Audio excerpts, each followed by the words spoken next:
제가 초등학교를 경북대학교 사범대학 부속초등학교를 다녔습니다. 신입생일 때 아마 여름에 6.25 동란이 일어났습니다. 할아버지가 6.25 동란 때 서울서 사시다가 이제 대구에 내려오셔서 우리하고 합류해서 사시게 되었는데, 할아버지는 이 서울서 사실 때 서예도 하시고, 그 다음에 미술품, 서예품 이런 컬렉션도 하시고, 그렇게 해서 동란 기간 동안에 우리 식구들이 모여서 우리 한옥에 주점이나 현판이나 추사체 글씨 그 본이 있고, 뭐 주원장의 글씨본도 있고 해서 그 글씨본으로 이렇게 주점도 조각하고 현판도 조각하고 이런 식으로 해서 온 집안 식구들이 참여해서 칼 들고 나무에다가 글씨를 하고, 그 다음에 아버님이나 삼촌이나 할아버지한테 서예를 배우고 이렇게 해서, 아버님은 또 평생을 또 아마추어로 평생을 매일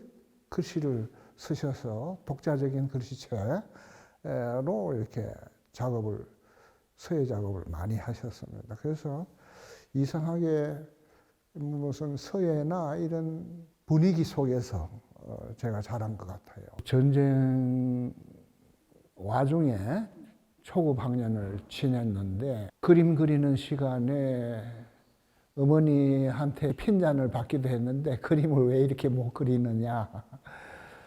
동란이 끝나고 4학년, 5학년, 6학년 그 무렵에는 이제 대구의 향교라는 곳에 마당에서 수업도 하고 벚꽃이 만발하고 아주 아름다운 교사였는데, 나중에는 가교사를 지어서 거기서 이제 수업을 하게 됐는데, 그게 그 부속 초등학교이기 때문에 국가에서 예산이 나와서 학교를 경영하기 때문에 교육은 아주 좋은 환경에서 교육을 받았습니다. 4학년, 5학년, 6학년 때는 미술 전문 교사가 와서 미술 시간을 지도를 했고, 저는 그때서야 그림에 호기심도 있고 좋아해 가지고 미술반에 들어갔어요. 그림도 그리고 실기대회도 나가고, 그렇게 했던 연유가 이제 중학교에 들어가서 계속 미술반을 다녔습니다. 고등학교 때 2학년 때 청운회라고 네 사람의 학생이 이렇게 그룹을 만들어서 조직을 해서 전시를 했습니다. 우리 중학교 다닐 때 우리 미술 교사 은사님께서 굉장히 교육자였었습니다. 그림을 아주 사실적인 그림을 그리시고, 여름이면 이렇게 이제 동해안에 교사를 빌려가지고 거기서 모기장 치고 생활하면서 학생들 몇하고 선생님하고 같이 이렇게 사생여행을 했습니다. 그러면서 이제 선생님하고 같이 어울리면서 이제 작가에 대한 얘기도 하고, 그래서 세잔너 같은 얘기가 나오면 선생님하고 서로 막 말다툼도 하기도 하고 아주 재미난 에피소드가 많이 있습니다만, 그만큼 저희 학생들 미술반의 애들이 상당히 만만하지 않았습니다. 논리적으로 선생님하고 같이 토론도 하고 그렇게 했습니다. 그때는 대학이 드물었으니까 중고등학교 미술교사 선생님들이 주로 미술계를 이루고, 우리 학생으로서는 좀 더 활발한 어떤 미술계에 그렇게 참여하고 싶은 그런 욕망도 있고 해서 그룹을 만들어서 전시를 2학년 때 한 번 하고 3학년 때 한 번 하고 그 두 번이나 했습니다. 2학년 때 했던 곳은 대구 역전 앞에 공회당이라고 있습니다. 거기에 육군이 관리하는데, 제가 54단에 찾아가서 그 밑에 좋은 공간이 있어서 그걸 좀 빌려달라고 해서 친구들한테 시켜가지고 전기공사에서 조명도 하고 해서 화랑으로 이렇게 사용을 했습니다. 그 연유로 해서 그 이후에 나중에 그것이 경북 공보관 화랑이 돼서요. 하여튼 어린 저희들의 활동으로 인해 가지고 교사님들도 많이 오시고, 그래서 대구 화단이 어린 저희들을 아주 기특하게 봐주셨어요. 저는 이제 어릴 때부터 화가는 참 멋있다. 나이가 드신 화가는 해변에 스테이크 지팡이를 짚고 산보하는 그런 것을 연상을 했습니다. 아주 멋있는 인생을. 그랬는데 고등학교 때는 제가 미술대학을 생각을 하지 않고 이과반을 택했어요. 그 왜 그러냐 하면 호기심이 외국에 가고 싶은 생각, 뭐 배를 타고 싶은 생각, 해군사관학교 갈까 이런 생각도 했었습니다. 그러다가 고 3학년 때 그냥 이과반에서 그냥 미술대학으로 그냥 진학을 했던 겁니다. 미술대학에 아주 그때는 이제 동양화라고 했습니다. 한국화라고 하지 않고 동양화, 서양화 이런 식으로 응용미술과 이런 식으로 있었는데, 그래서 이제 1, 2학년 때 다들 동양화도 하고 서양화도 하고 3학년 때 이제 전공을 갈라서요. 그래서 이제 동양화 전공이 적으니까 또 동양화 선생님들께서는 동양화과로 이렇게 많이 권하기도 했지만은 저는 이제 서양화로 계속을 했는데요. 근데 이제 중학교나 대학을 졸업할 때까지 저희 세대의 역정이라는 것은 이 한국 사람이 계속 서양화만 배워서요.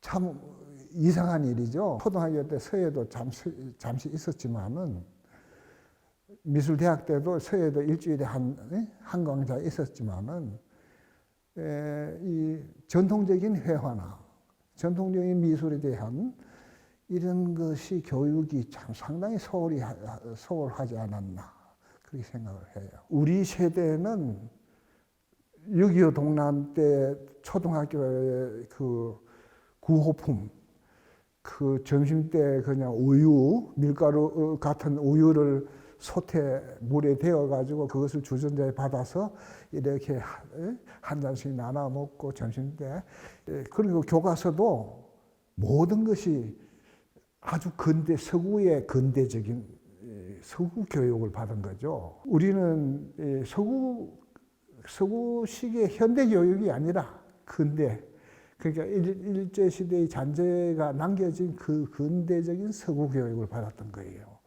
그래서 중학교, 고등학교, 대학을 다니는 동안에 서구의 미술의 조류에 그냥 열심히 따라가고 이런 일만 쭉 해왔습니다. 그러니까 서구의 몇 세기를 저희 10여 년 동안에 거의 다 거친 거죠.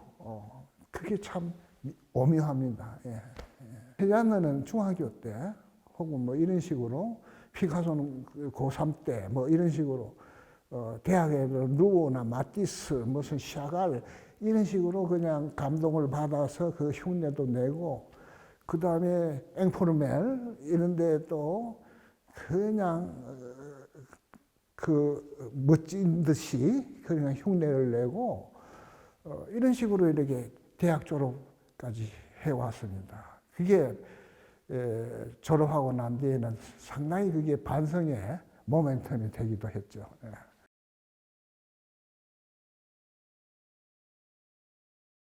모래를 그냥 캔버스에 발라가지고 모래 덩어리를 그냥 던지는 그런 상태의 앵포르멜적인 어떤 그런 작업이었죠. 그때 한번 냈는데 그게 좀 낙선이 됐죠. 3학년 때인가 낙선해서 학교에서 이제 차로 낙선 작품들을 다 찾아다 가지고 덕수궁 그 회랑에 거기다가 이제 전시를 해서요. 그러니까 교수님들이 속으로 반발한 거죠. 국전심사에. 그래서 우리는 낙선전이라고 했는데 선생님들은 교수님들은 그렇게 하지 말라고 했지만은 낙선 작품을 거기다 진열했으니까. 그러니까 그때 국전이 미술계에서 아주 권위가 있었는데 홍익대학 교수님들이 심사를 하시게 되면 홍대 학생들이 그냥 거의 상을 다 가져가고 서울대 학생들이 교수님들이 심사를 하게 되면 서울대 학생들이 다 가져가고 이런 식으로 심사가 되니까 우리 젊은 세대한테 그 9세대 분들의 그 미술 정치적인 그런 그 모습에 상당히 실망감을 느낀 거죠. 예. 그 엄청나게 상처를 준 거예요. 젊은 세대에게. 예. 그때는 무슨 출세에 관한 어떤 이런 거 대학원을 간다든지 그래서 교수를 한다든지 이런 생각을 못 했어요. 4학년 무렵에 대구 집에 들렀는데 거기서 이제 집에 뭐 아르바이트를 좀 하다가 어디 선배님들이 그냥 이쪽 저쪽으로 이렇게 소개를 해 주셔가지고 무슨 교사로 이렇게 해서 당분간은 교사를 하면서 이제 졸업하고 65년도에 졸업했으니까 그래서 이제 중고등학교 교사로 하면서 이 학생들을 가르친 외의 시간은 전부 작업하는 그런 시간을 가졌죠. 예. 그러니까 그 갈등이 많았죠. 서구 미술을 계속 그 영향을 받았고 거기서 추종을 하다가 유학 가고 싶은 생각도 있었는데 이게 한국 사람이 그렇게 유학 가서 이게 해결이 될 문제인가 이런 것도 있고 해서 그래서 갈등을 많이 했어요. 그러나 이제 그 졸업하고 난 뒤에 교사를 하면서 이 작업을 열심히 이렇게 그 여러 가지 의문을 해결하려는 그런 작업들을 열심히 한 결과에 이제 70년대부터 이렇게 한국 현대 미술, 그러니까 한국 사람이 하는 미술을 어떻게 구현을 해야 되겠다 하는 생각을 하게 된 거죠.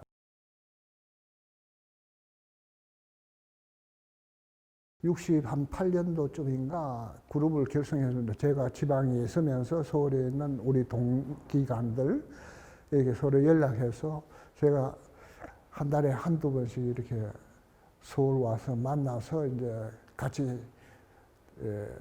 세미나는 뭐 아니지만은 그 비슷하게 서로 정보를 교환하고 이런 식으로 이렇게 한 2년 정도 이렇게 하다가 이제 발표전을 갖게 된 거죠. 그 당시에는 이렇게 정보가 별로 없었습니다. 명동에 가면 중국 대사관 입구에 거기 이렇게 노점이 있어요. 외국 서점 수입하는 노점.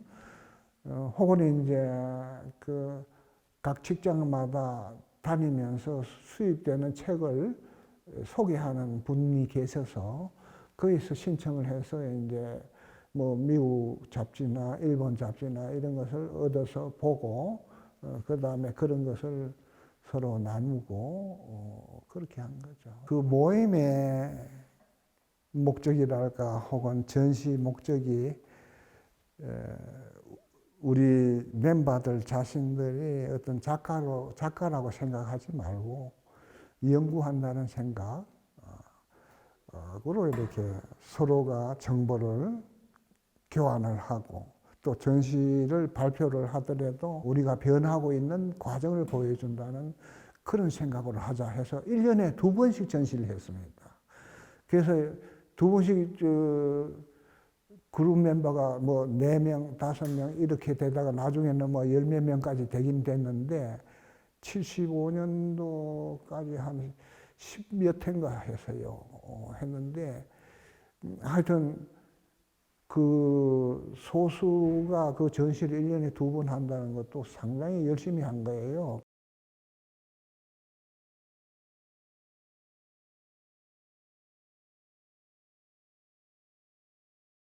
신문회관 화랑에서 한 건데 무슨 검은 상자에 뭐 재단처럼 향로 단지 혹은 뭐 대나무 그 산주 이렇게 묶어놓은 검은 칠 했는 거 있는 뒤에 병풍처럼 이렇게 만들어놨는데 그것도 의식을 치르는 것처럼 제사 지내는 것처럼 그런 식으로 혹은 그 옆에는 그림 없는 액자만 걸어놓고 그것은 이제 근대 미술하고 결별이다 하는 어떤 제 나름대로의 어떤 그런 생각을 갖고 그렇게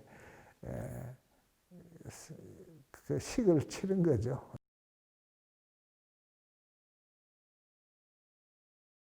제 작품을 보시는 분에 따라서 마음대로 보는 게 저는 또 아주 중요하다고 봅니다. 이 작가가 이 의도했다고 그 의도대로 전달된다는 식의 그런 식의 근대적인 해석 이런 것은 제가 별로 바라지 않아요. 어떤 사물이든지 간에 어떠한 상황이든지 간에 보는 사람마다 다 다를 수밖에 없고 그건 뭐 괜찮다고 생각합니다. 예. 정치적으로 보든 아니면 그렇지 않든. 네. AG가 그 71년도에 같이 참여를 하자 해서 했는데 거기는 이제 홍대, 서울대 이 멤버들이 섞여 있어서요. 그래서 그게 학교 파워를 저는 아주 싫어하기 때문에 저는 괜찮다. 그래서 같이 참여하게 된 거예요. 그 당시에는 미술대학이 몇 군데 없었어요. 이화여대 혹은 홍익대학교 혹은 서울대학교. 그래서 AG의 그룹에 참여하다 보니까 이렇게 그 홍대 그룹, 홍익대학의 출신들이 미술계에 가장 많아요. 그래서 거기에 그 엘리트들이 다 알게 된 거죠. 그러니까 제가 아무 격의 없이 서로가 교류를 했으니까 그때 다들 이렇게 온 거예요. 온 거고. 지금도 그래요. 지금도 학교 그 없이 다들 친하게 옛날에 그 친했던 그 느낌을 그대로 거의 가지고 있어요. 요새 뭐 수십 년을 안 만나도. 그래서 그게 저는 참 다행스럽고 어쩌면 아주 순수했어요. 다들. 정찬성 같은 작가는 또 뉴욕서 우리가 가끔씩 만나고 그러면 정말 전희 작가답게 생활도 그렇게 하고 온갖 신고댕이도 다 하지만은 정말 지금 생각하면 참 되돌아가고 싶은 그런 생각도 있어요. 사랑스러운 전부 동료들이에요. 동료들이고 성격도 다 서로 다 알죠. 그러니까 그 미술하는 동료들이 그렇게 많지 않았어요. 그 70년대 초에는. 그래서 서로 다 아끼는 그런 사이였고. 예.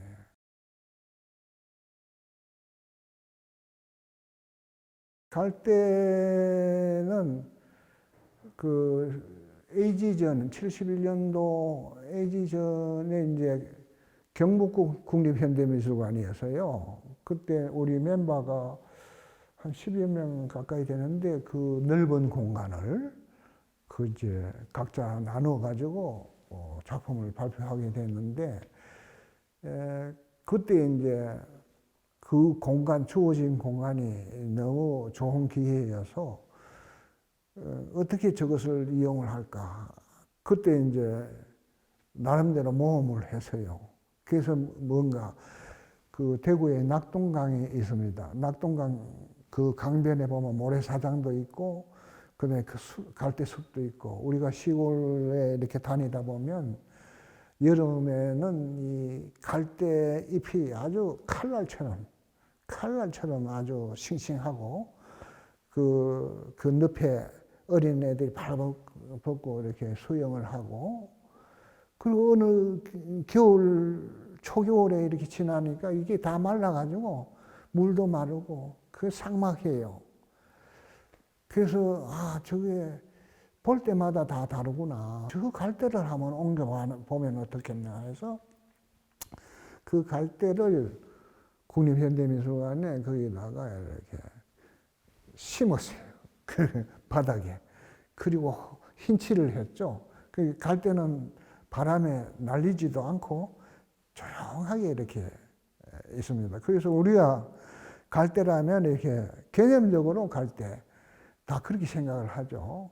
그러나 다닐 때마다 그 갈대는 다른 갈대고 다 보는 사람마다 다 다르고 그리고 참 제가 만들어 놓고 느꼈는데 이 하얀 갈대의 밭이 미술관 속에 있을 때 그 속을 다니는 저의 느낌은 그냥 휑해요.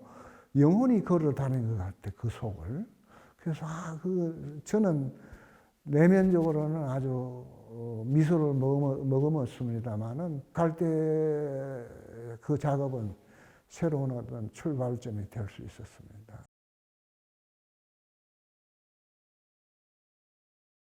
그 당시 팝아트 조지 시갈이나 이런 작가의 영향을 받았지 않는가.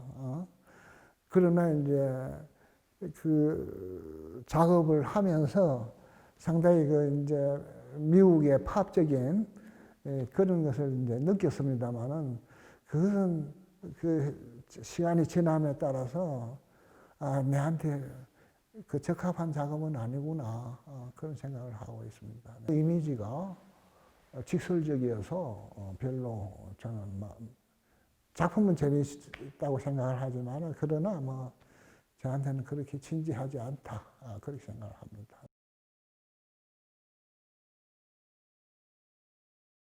앙대팡당전이 그때 이제 별다른 자격이 없이 그 출품을 하게 되면 전시가 되어지는데 그러면 전시되는 작업 중에서 이제 아마도 어디 이제 외국 비엔날레 같은 작품도 거기서 선정을 했나 아마 그럴 거예요. 그래서 앙대팡당전에 상당히 실험적인 작업들이 많이 나오기도 했습니다. 그거는 지금도 저는 재미있게 생각을 하고 저의 일상적인 경험을 하나 드러낸 것인데 우리가 이렇게 뭐 포장마차집이나 이런 데 많이 가지 않습니까? 그거 생활의 한 단면을 화랑에다 옮겼습니다. 저희 대전제는 뭐냐 하면 저희 작품을 보고 경험하고 체험할 때 보는 사람마다 다 각기 다를 것이다. 다르게 보는 게 당연하다. 제가 어느 날 선배가 찾아왔기에 점심 대접을 한다고 이렇게 포장집에 갔어요. 테이블에는 그 담배 꽁초 비벼끈 자주 주모가 매일 걸레질한 그 맨들맨들한 완전히 골동품이 되어 있어요. 의자도 그렇고. 그리고 선배가 앞에 앉아 있고. 근데 깜짝 놀랄 수 있는 것은 뭐냐 하면 제가 선배하고 만나서 내가 그 상황을 보고 있고 얘기하고 보고 다 이렇게 이제 정말로 리얼하게 막걸리도 마시고 합니다. 근데 거기에 제가 없으면 저를 볼 수 없어요. 자기 자신을 볼 수 있습니까? 거울이나 사진기를 통하지 않으면 간접적으로 자신의 등을 볼 수도 없습니다. 상대방은 볼 수 있죠. 이 세계는 그 많은 인류가 살지만은 그 많은 인류가 다 각기 다른 경험으로 살아요. 그리고 막걸리집에 조그만 선술집에 있다 하더라도 거기에 왔다 갔다 하는 것은 모두가 달라요. 모든 게 그걸 제가 있다고 확신을 못 합니다. 그죠? 그래서 이제 소멸이라고 얘기를 했는데 거기 참여해서도 시간이 지나면 다 그거 잊어버려요. 기억을 못 해요. 사진을 보면 그때 약간 기억을 하는 거죠. 그러니까 확실한 게 어디 아무 데도 없어요. 허공이에요. 흡니다. 저는 그 작품을 하면서 속으로 대단히 유쾌하게 생각하고 있어요. 지금도. 네. 이렇게 쉽게 이렇게 뭐 늘어놓고 농담같이 작업을 하는 그러나 그 속에는 현대미술의 본질이 저는 깔려 있다고 봅니다. 예. 아주 저한테는 아주 중요한 작업이고 역시나 지금도 세계는 없다. 존재는 없다는 거예요. 그때 스냅으로 그냥 찍은 거예요. 되게 지금 사진은 오픈식 날에 찍은 것 같은데요. 그때 이 사진기도 좋지 않았고 기록 같은 것을 그렇게 소중하게 생각하지 않았어요. 못했어요. 그래서 사진을 제대로 찍어 놓은 작품들이 여러 가지로 없는 것도 사실이에요. 저것만 남아있는 것만 해도 다행스러운 거죠. 우리는 작품하는 것만으로 굉장히 열중을 해서 요즘처럼 이런 자료로 이렇게 이런 것을 더 철저하게 하지 못한 것이 좀 어리석었다 그런 생각을 해요.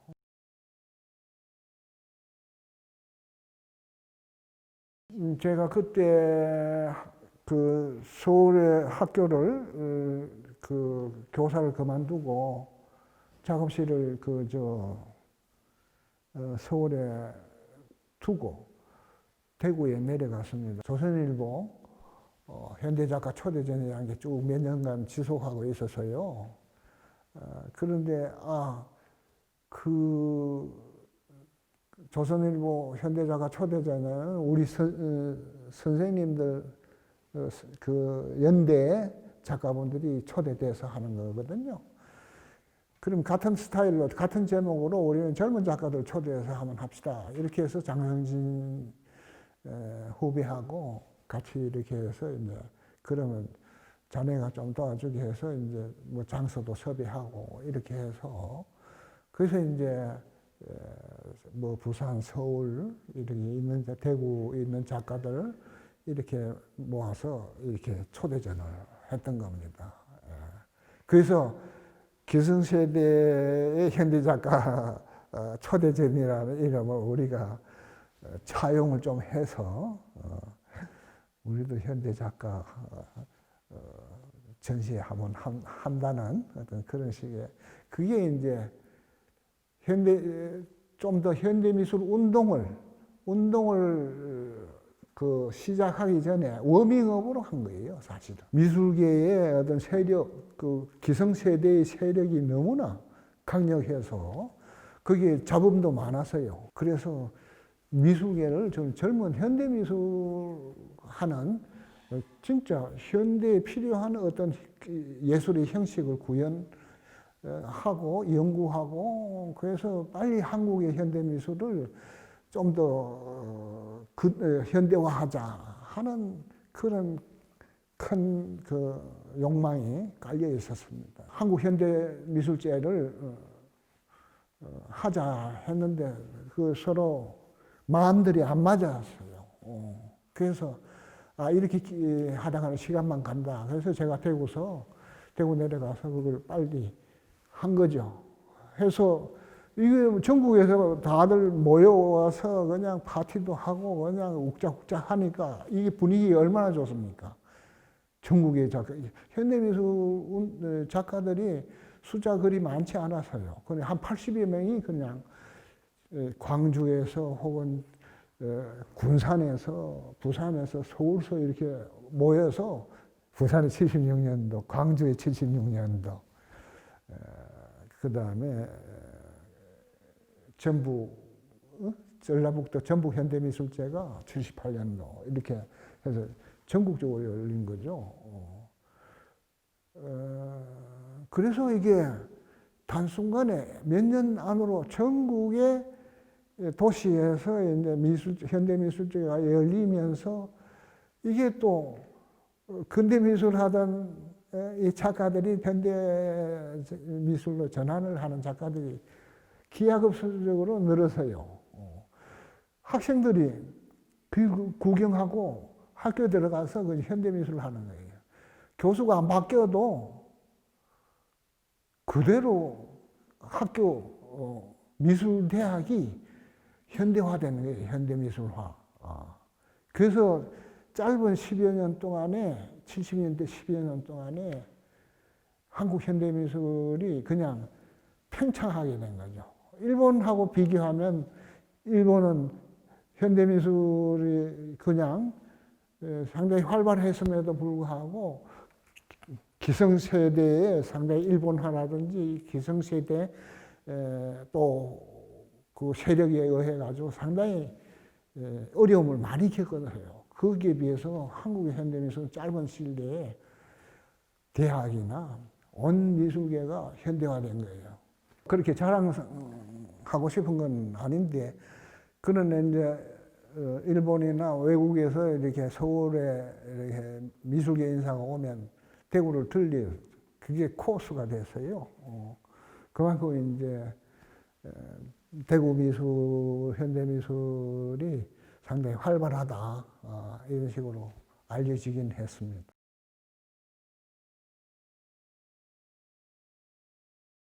그때는 이제 파리 비엔날 경우에는 그 미협에서 작가들을 추천을 하게 됐었어요. 그때 코레스퐁당 이일 선생이 하시게 됐는데 파리 그 비엔날 본부로 보내는 것 같아요. 그래서 제가 걸린 것 같아요. 그래서 파리를 가게 된 거죠. 비엔날에 참여하게 된 겁니다. 파리 비엔날 본부에서 선택한 것은 선술집이었습니다. 소멸 작품. 근데 저는 그럼에도 불구하고 욕심이 생겨서 새로운 작업을 출품하고 싶어서요. 보통 선정한 작업을 내야 되거든. 근데 저는 그걸 하지 않고 갔어요. 갔는데 파리는 정말로 그 선배 세대들부터 그냥 낭만적인 도시 아닙니까? 가보고 싶은 곳이고 아름다운 곳이고, 물론 그런 설렘은 있었지만은 하여튼 그 비엔날이라는 그 좋은 전시에 참여하게 돼서 이제 제 나름대로 괜찮은 작업을 선보이겠다 그런 마음으로 갔어요. 제가 불어를 잘 못하니까 김창열 선생님이 동행해 주셔가지고 그렇게 이제 장소를 보니까 한쪽 구석에 이렇게 거기 뭐 막걸리 집을 차리라고 그냥 구석에 그 해놨네. 그래서 저는 브로셔를 만들었어요. 새로 출품할 탁 작업하고 사진 작업을. 그래서 그 브로셔를 이제 그 운영위원 중에 이제 건축 담당, 전시 담당 위원이 있습니다. 그 총책인데 그 브로셔를 보여줬어요. 이 선술집이 아니고 이런 닭 작업하고 이렇게 사슴 작업을 난 이번에 할 거다. 이렇게 하니까 그거 괜찮다. 그러면서 이제 그게 그 당시에는 파리 국립미술관인데 지금은 시립미술관 그 샹할 있는 그 중앙홀 그 맞은편 바로 밑에 그 센터 자리에 그 양쪽에 두 자리가 좋은 게 있는데 그 한 자리를 저한테 제공을 해줬어요. 근데 거기는 서너 달 전부터 그 일본 작가가 그 설치 작업을 하고 있던 중에 그 옆방으로 쫓겨나서요. 화가 나서 출품 안 하고 그냥 일본으로 돌아가 버렸어요. 그리고 나는 그 좋은 자리에다가 하여튼 미안하게 됐죠. 거기다가 이제 그 달개 퍼포먼스하고 사슴 작업 그걸 설치를 했었습니다. 대구에 서문시장이라고 아주 재래시장이 아주 큰 시장이 있습니다. 거기를 가끔 가는데 어느 날 그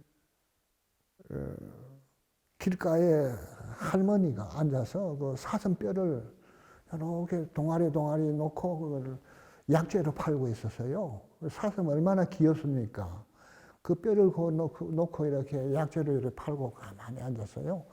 그 뒤에는 닭장이 또 도살하는 닭장이 있고. 그래서 이게 상당히 이제 쇼킹한 어떤 그걸 본 거죠. 그래서 집에 와서 이렇게 생각을 해서요. 이게, 저걸 어떻게 작품으로 할 수 없을까. 이렇게 해서, 그 다음에 또 가서 그 사슴, 뼈를 다 사오고, 닭은 이제 또 제가 구해가지고, 그렇게 했는데, 뼈는 이제 다 추린 거니까, 그게 더 썩지 않게 약품 처리를 하고, 그 다음에 이제 닭의 작업은, 닭을 이제 국립미술관, 이제 덕수궁미술관이 있습니다.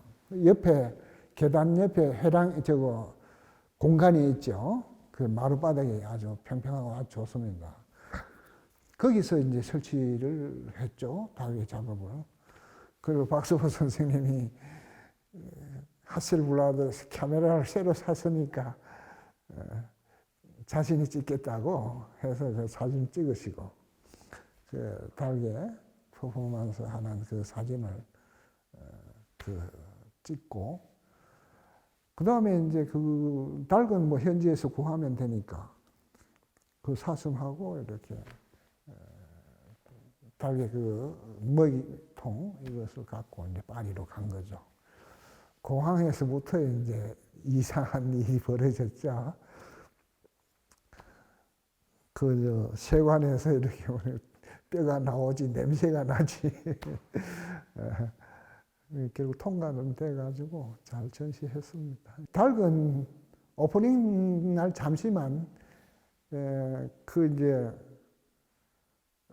그 미술관 관리인한테 부탁을 했더니 좋은 닭을 구해서 혹시 안 될까 싶어서 김장렬 선생님은 산 닭을 온 파리 시내 찾아서 겨우 또 닭을 구해 오셨어요. 그건 땀닭이야. 그래서 그러면 장닭을 쓰자 해서 이제 도로 보내고, 그거를 이제 첫날 오프닝 때 발자국이 나는 과정 이것만 보고 그 농장으로 돌려 보내주고, 그래서 나머지 전시 기간 동안은 가족하고 사진만 걸어준 거죠. 그러니까 닭이 없는데 각자 상상하지 않겠어요? 각자의 경험에 따라서 다 다르겠죠, 상상이. 그런 거라는 거죠. 확실한 게 없어요.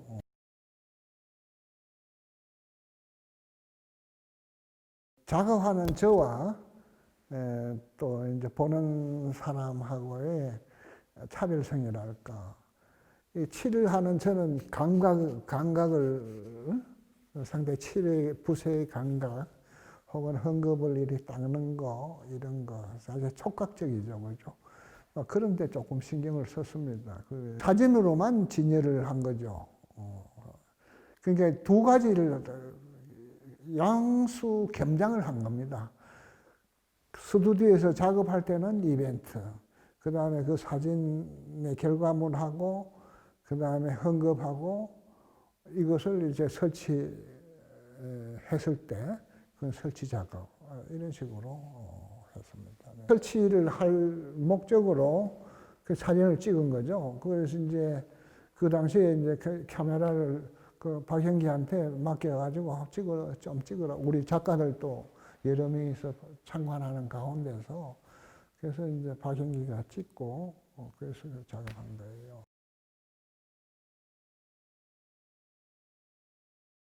제가 파리 비엔날에 참여를 했을 때, 그게 비엔날 자체가 35세 이하의 젊은 작가들입니다. 그래서 세계의 아주 가장 젊은 작가들이 새로운 아이디어로 이렇게 작업을 선보이는 그런 곳이었는데, 그게 뭐 이벤트 같은 것도 이색적인 게 많았고, 그 다음에 지금처럼 이렇게 이제 비디오라든지 혹은 컴퓨터라든지 이렇게 발전한 상태가 아니고, 그때 그 무렵은 이제 비디오 작가는 물론 백남현 선생이 계셨겠지만은, 그리고 독일 작가 뭐 이런 작가들이 있었지만은 숫자가 그렇게 많지 않았어요. 않고, 그 파리 비엔날에서도 비디오 작업이 여러 점이 있고, 그 다음에 환등기 슬라이드를 이용한 작업, 이런 것도 여럿이 있었습니다. 그러니까 아주 비디오 작업도 상당히 초창기였죠.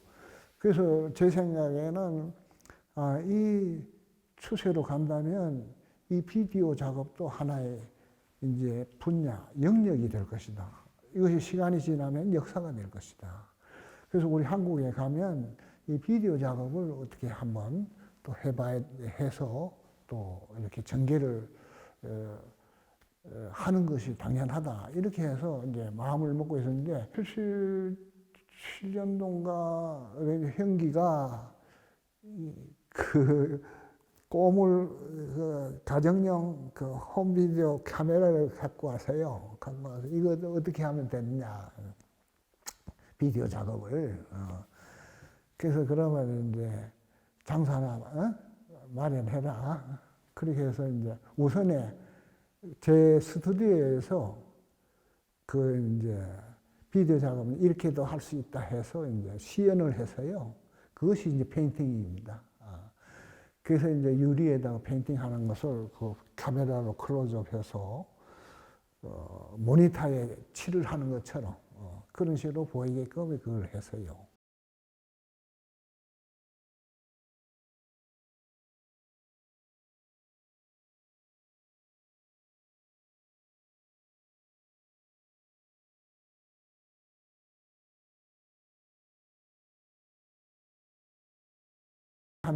한두 달 후인가 장소를 얻어놨다 그래서요. 그래서 이제 그 작가들 모아라 해서 그때 이제 최병소, 김영진, 박현기, 이현재 이런 식으로 이제 모였어요. 그 스튜디오에 사진 스튜디오인데 최병소 씨는 나는 안 할래요 이렇게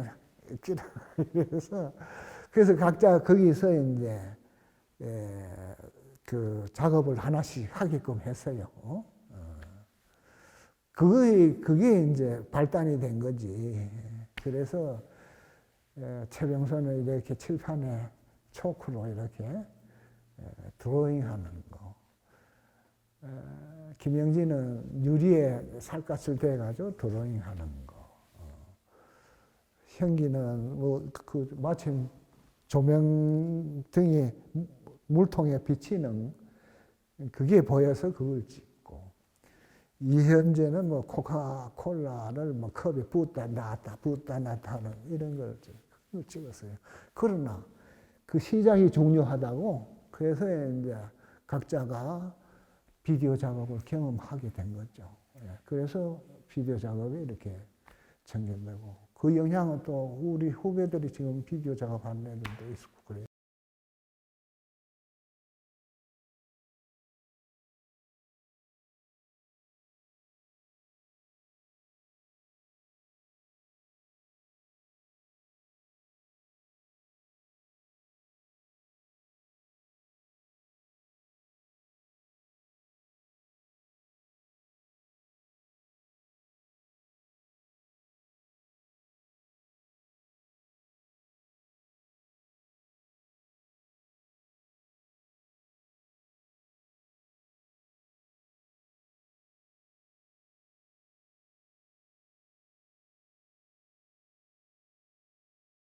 강정이라는 낙동강 모래사장. 우리나라에 그런 모래사장이 잘 없습니다.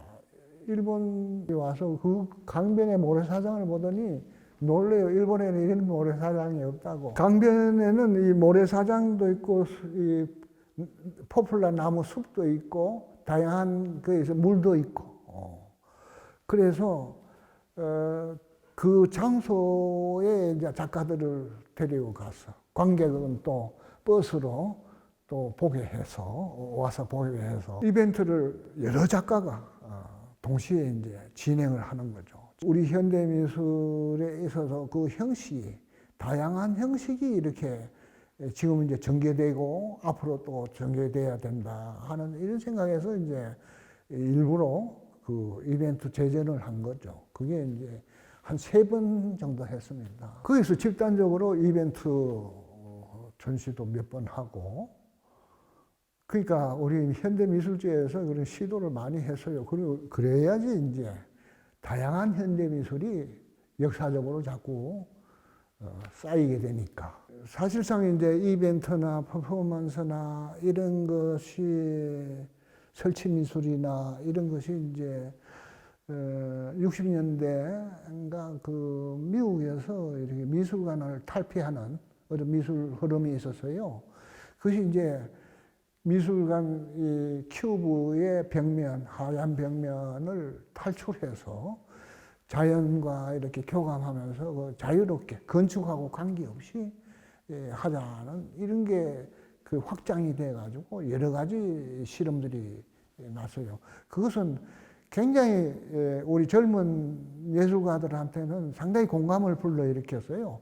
어떤 금전적인 가치나 이런 걸 구애받지 않고 자유롭게 무한대로 그냥 발상을 해서 할 수 있다는 거. 이것은 한국뿐만이 아니고 이런 시간을 좀 시차가 있지만은 일본이나 중국이나 다 이렇게 그런 흐름이 있었습니다. 그리고 우리 한국의 미술계에도 이런 흐름, 이거 분명히 경험을 하자. 그 미술관 내에서 그냥 이렇게 근대적인 생각에 잡혀 있을 게 아니라 모험을 하고 실험을 하고 이렇게 해서 다양하게, 그래서 이제 비디오도 해본 거고, 그 다음에 야외 설치, 야외 이벤트 이런 것을 이제 그 작가들이 참여해서 각자 모험을 해보도록 기회를 준 거죠.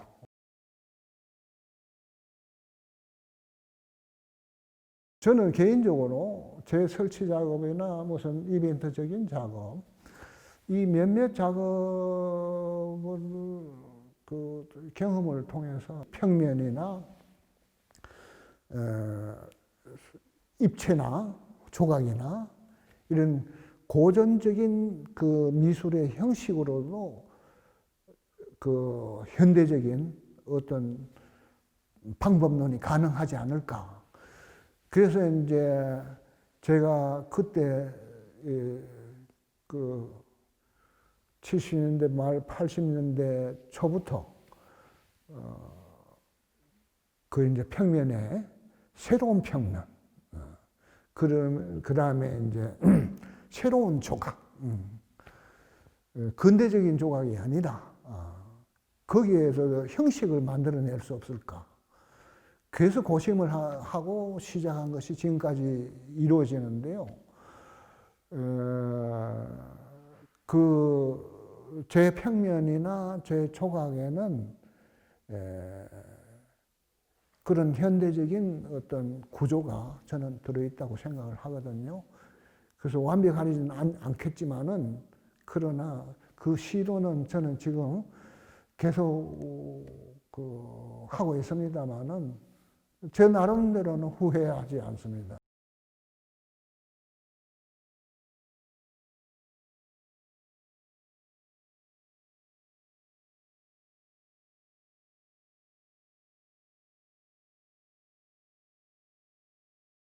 제가 일부러 실밥을 빼서요. 실밥을 뺀 거는 평면이 아니다. 이거는 올실의 조직이 아닌가. 그러니까 그림을 안 그려도 올실을 빼서도 이렇게 이 조직을 갖고서도 얼마든지 작업이 가능하지 않는가. 그런 식으로 회화를 다시 생각을 하자. 올실 빼는 작업. 그 다음에 세리그라피를 해서 이미지가 있는 평면에 올실을 빼서 또 거기다 물감도 약간 칠해보기도 하고, 같은 그림이 있을 수 없다. 그래서 이제 그 리키텍스라는 물감을 찍은 그 올실을 뺀 작업 세 점을 동경국제판화비엔날에, 그리고 오사카에서도 동경에서도 이렇게 연달아서 열리고 있었는데, 거기서도 그 교포 작가한테 얘기 들었는데 약간의 화제가 됐다고 합니다.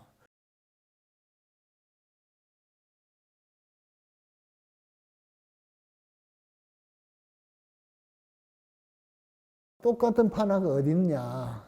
제가 질문을 한 거죠.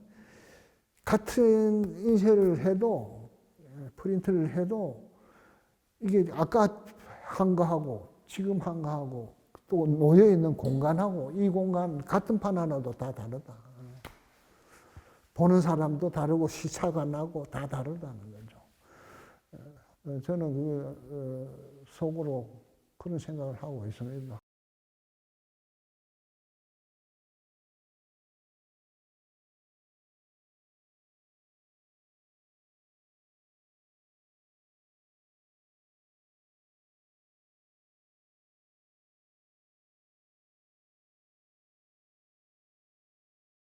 우리 가족들하고 과천에 공원에도 가끔 가고, 겨울에도 가고, 뭐 이렇게 산보를 가끔 갔는데, 거기는 이제 동물원도 있고 해서 사슴도 있고, 그 다음에 연못에, 얼음 연못에 물이 움푹 패여진 그곳에 오리들이 아주 굉장히 그 햇볕을 받으면서 그냥 자유롭게 바닥거리는 그런 모습, 저 생생한 거, 저것을 사실적으로 그리는 게 아니라 하여튼 기운찬 저 생기, 저런 것도 어떻게 작업화할 수 없을까?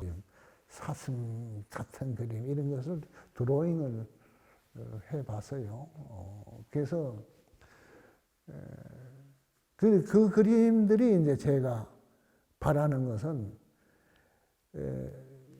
그 우연적인 그 필력에 의해 가지고 그 기운하고 그 이미지하고 엇갈리면서 보는 사람들로 하여금 또 볼 때마다 다른 연상을 할 수 있는 어떤 느낌을 가질 수 있는 그런 그림이 가능하지 않을까. 저는 그걸 원했는데 하여튼 그는 상당히 중요한 문제라고 생각합니다. 근대라는 것이 뭐냐면 17세기에 뭐 데카르트 혹은 뉴턴, 그때부터 이제 20세기에 이르기까지 300~400년을 걸쳐서 우리가 근대라고 하지 않습니까? 그래서 이제 그 시기는 뭐냐면 그 이전에 서양 사람들은 이제 기독교적인 어떤 그런 패턴이 강해서요. 하늘을 항상 생각을 하고 자기 존재보다도. 그 다음에 데카르트 이후는 자기 존재가 중요한 거예요. 자기중심적인 세계. 그것이 근대 과학이 발전할수록 그것이 자신감이 더 생겨가지고 그 다음에 19세기에는 세계를 정복하기 시작했어요. 그래서 우리 중국이나 한국이나 일본이 전부 쇄국 정책을 쓰다가도 다 이렇게 항복을 하고 문호를 개방해서요. 동아시아에도 이제 근대라는 물결이 이제 하기 시작했는데 자기중심적인 사고, 이것이 팽배하던 시기였어요. 그것이 이제 주관적인 표현, 그러니까 이제 풍경이나 이래 뭐 공정회화나 뭐 이래 그리더라도 작가의 느낌이 보는 사람으로 하여금 감정이입이 될 수 있는 그런 구조. 그 작가 자신의 그게 감정이 참 중요한 겁니다. 그것이 관객한테 전달해요. 이제 강요하는 거죠. 강요하는 예술이죠. 그러니까 이제 나중심의 세계. 캔버스에 물감을 잔뜩 발라가지고 존재시키는 거. 그저 리차드 세라가 쇳덩이를 해서 존재감이 있게 하는 거 아주 근대적이에요. 그게 물질적인 거예요. 캔버스에 물감을 잔뜩 발라가지고 캔버스가 존재하니 나도 존재한다. 이거 아주 근대적인 거예요. 현대에 와서도 아직도 근대를 벗어나지 못했다는 겁니다. 그래서 제가 이 회화에서 혹은 조각에서 바라는 것은 뭐냐 하면 그런 주관적인 게 아니라 이 그림의 물질성이 화선지에 먹물이 묻어도 그것은 작용을 해요. 강력하게. 옛날에 기운생동이라는 게 있죠. 그 실제로 기운생동하는 겁니다. 화선지에 필핵이 고성능의 재능으로 그 필핵을 그었다면 보는 사람을 하여금 그게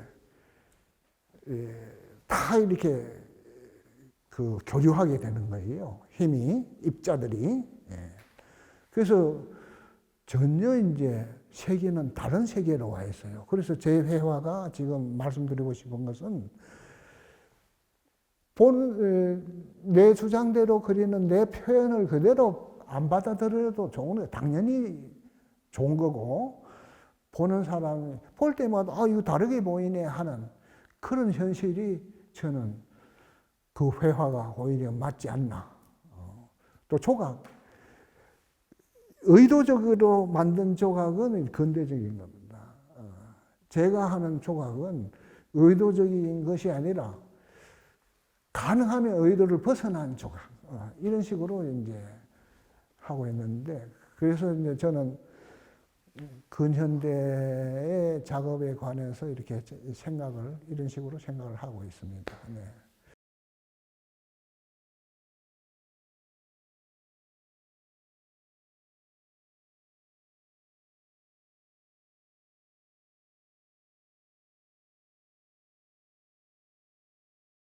물성을 드러낸다는 것보다도 도자기 할 때 도자기 재료를 갖고 자유롭게 그 행위를 가하는 거죠. 행위를 가했는데 거기에는 가능하면 의도성은 조금 줄이고 그 흙의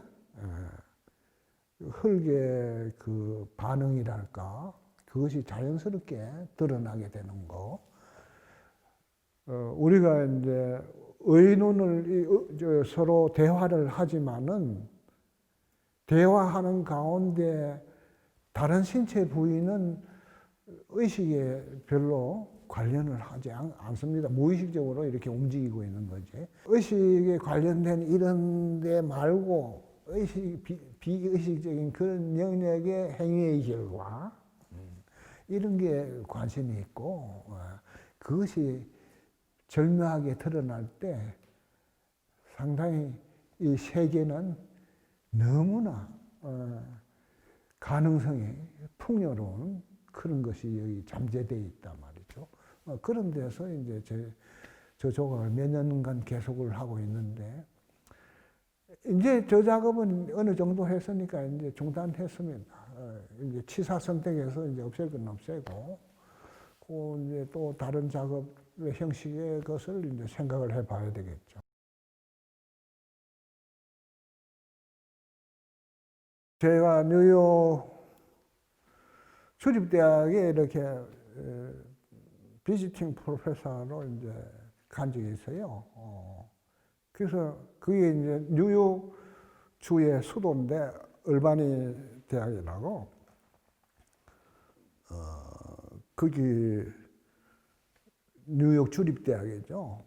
거기 상당히 이제 교사가 크고 락펠러가 진 거고 그런데 그 환경이 좋습니다만은 제가 뉴욕에서 왔다 갔다 하니까 이제 교수들이 그럴 게 아니라 기아는 뉴욕에서 있는 게 더 좋겠다. 그리고 PS1이라는 데가 있는데 거기에 기아가 가 있으면 좋겠다. 그래서 자기들이 전화도 해보고 하더니 아유 그 한국은 기회가 안 된다. 거기 BS원하고 한국 문화계하고 관련이 없어서 그래서 이제 제가 그 다음에 한국에 왔을 때 그런 얘기를 좀 주절주절 좀 했습니다. 그래서 그런지 나중에 어떻게 BS원하고 연결이 된가 봐요. 그래서 이제 거의 모집을 했는데 문해진흥원에서 6-7명 아마 지원서를 냈는가 봐요. 그래서 제가 나이가 제일 많은 제가 됐어요. 그런데 그래도 35세 이하라 되는데 거의 달랑달랑해요. 그래서 제가 운이 좋게 됐습니다. 그래서 BS원 그 1년 동안 거기서 작업을 하고 제가 아주 좋은 방을 배정받아서 거기서 1년 동안 작업을 하고 또 소호에 또 작업실을 또 마련해서 거기서 작업하고 뭐 밤낮으로 작업하고 그랬습니다. 그런데 이제 거기서는 제 설치 작업이나 이런 것을 원한 것 같은데 저는 뭐 이미 캔버스를 뭐 두둑이 갖고 가서 난 새로운 평면 한다 이렇게 해서 이제 한 1년 지냈습니다. BS원 갈 때쯤은 제 자신이 하는 작업 과정들이 제가 필수적으로 겪어야 하는 그런 과정들이기 때문에 그 사람들의 어떤 의견에 제가 뭐 왔다 갔다 할 이유는 없었습니다. 그래서 제가 자유롭게 작업을 했고 또 소호 스튜디오에서 열심히 했고 그러면서 뭐 약간의 교류를 하고 그렇게 지냈습니다. 파리에서도 파리 비엔날 시절에 한 3-4개월 그래도 경험을 해봤고 뉴욕은 80년대 중반에 한 2년 또 생활을 해봤고 해서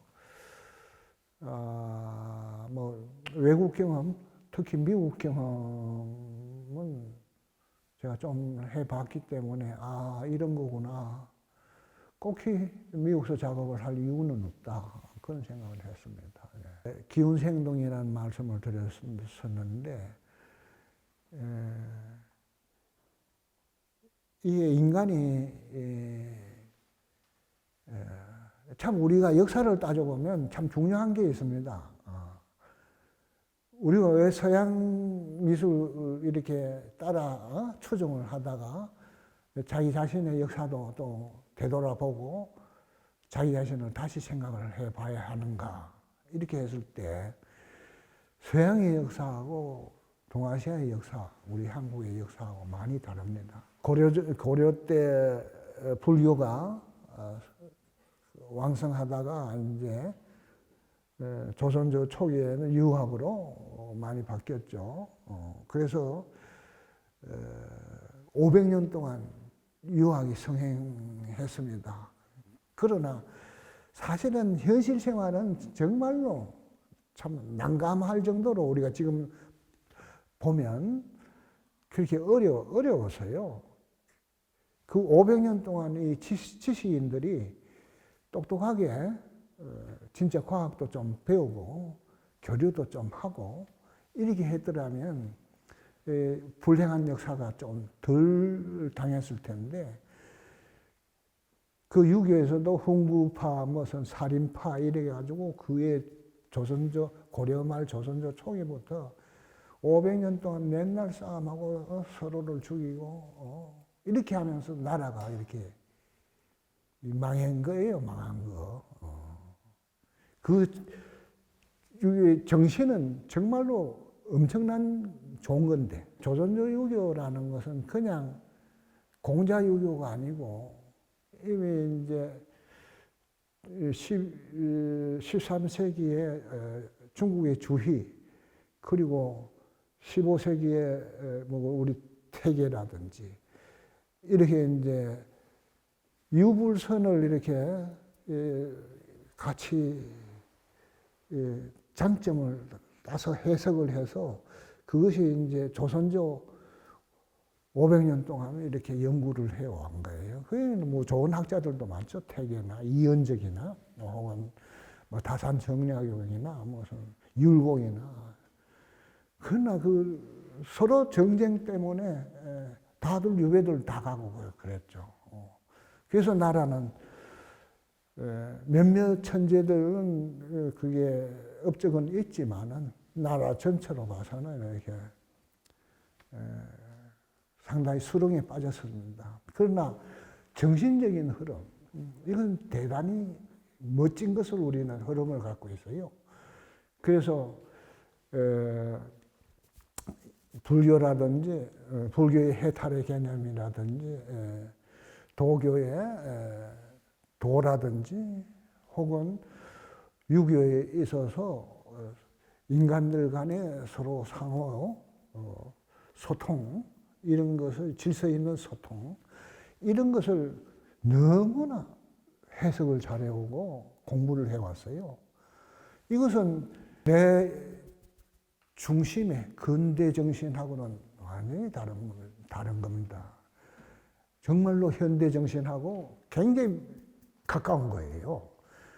그래서 우리는 이 정신들을 공부를 하고, 그 다음에 그래서 이것을 뭐 예술이면 예술 형식화해서 서구에게도 상당히 이렇게 영향력 있게 가르쳐 주고 이런 식으로 나가야 합니다.